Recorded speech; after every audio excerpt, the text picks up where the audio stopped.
এক পাশে ভাত উঠিয়ে দিয়েছি, আরেক পাশে চচ্চড়ি মাখাচ্ছি। আজকে রান্না করছি মাটির হাঁড়িতে। চুলার আগুনটা খুব তীব্র না, আবার একেবারে কমও না, ঠিক যতটুকু হলে রান্না ধীরে ধীরে সুন্দরভাবে হবে।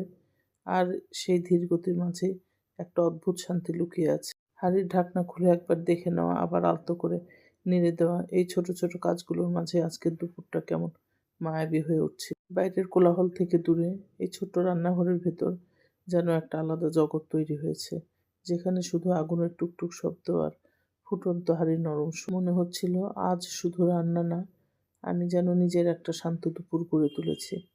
এক একটা হাঁড়িতে শুধু খাবার না, আস্তে আস্তে জমা হচ্ছে যত্ন, ভালোবাসা আর দিনের গল্প। একটা চচ্চড়ি একদিকে বসিয়ে দিয়েছি, আরেকটা চচ্চড়ি মাখাচ্ছি।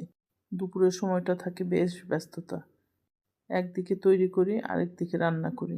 একেবারে যে সব কিছু গুছিয়ে নিয়ে রান্না করব এটা হয়ে ওঠে না, বেশ তাড়া থাকে।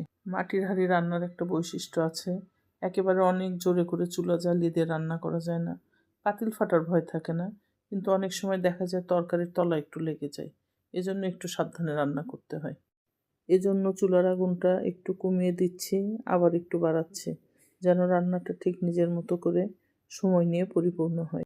এই ধৈর্যটাই যেন মাটির হাঁড়ির আসল সৌন্দর্য।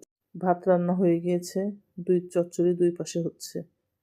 রান্নাঘরের এই মুহূর্তটা খুব ব্যস্ত না, আবার একদম থেমেও না, একটা নরম ছন্দে সব কিছু চলছে, যেখানে আগুন, হাঁড়ি আর হাতের যত্ন সব মিলিয়ে একটা শান্ত জগৎ তৈরি হয়েছে।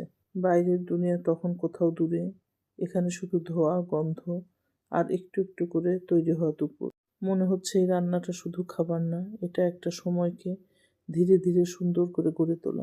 রান্নাটা ধীরে ধীরে যখন ঘন হয়ে আসছে, তখন মাটির হাঁড়ির গায়ে হালকা হালকা তেল উঠে আসছে। ঢাকনা খুললে একটা গভীর পরিপূর্ণ গন্ধ চারদিক ছড়িয়ে পড়ছে, যেটা শুধু রান্নার না, একটা পুরো দুপুরের অনুভূতি। চুলার পাশে দাঁড়িয়ে মনে হচ্ছে আজকের এই সময়টা একটু আলাদা, কোনো তাড়াহুড়ো নেই, শুধু ধীরে ধীরে প্রতিটা জিনিস তার নিজের জায়গায় বসে যাচ্ছে। মাটির হাঁড়িতে আমি বেশ কিছুদিন যাবৎ রান্না করছি, রেগুলার না, মাঝে মাঝে শখ করে।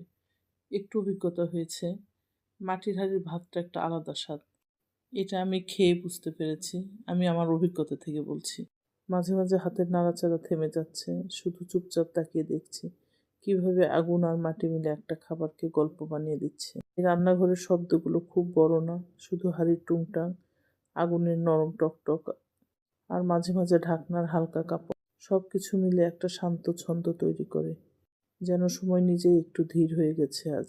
আর এই মুহূর্তে মনে হচ্ছে এটা শুধু রান্না না, এটা একটা অনুভূতি তৈরি হওয়া, যেখানে প্রতিটা মিনিটে একটু একটু করে ভালোবাসা জমা হচ্ছে। মাটির হাঁড়ির গায়ে যে হালকা ভাব জমেছে, সেটা ধীরে ধীরে নেমে আসছে, আবার উঠছে।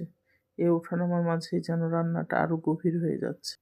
রান্না প্রায় শেষের দিকে, চচ্চড়ি দুটোই হয়ে গিয়েছে, ভাতও হয়েছে, মাংসটা এদিকে হচ্ছে। তোমাদের সবাইকে দেখিয়ে দিচ্ছি ফাইনাল লুকটা কেমন হয়েছে। তোমরা কিন্তু সবাই কমেন্টে বলবে কেমন হয়েছে।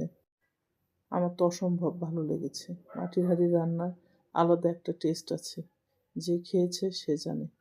আমার খুব ভালো লাগে, মাঝে মাঝে এই স্বাদটার জন্যই আমি রান্না করি।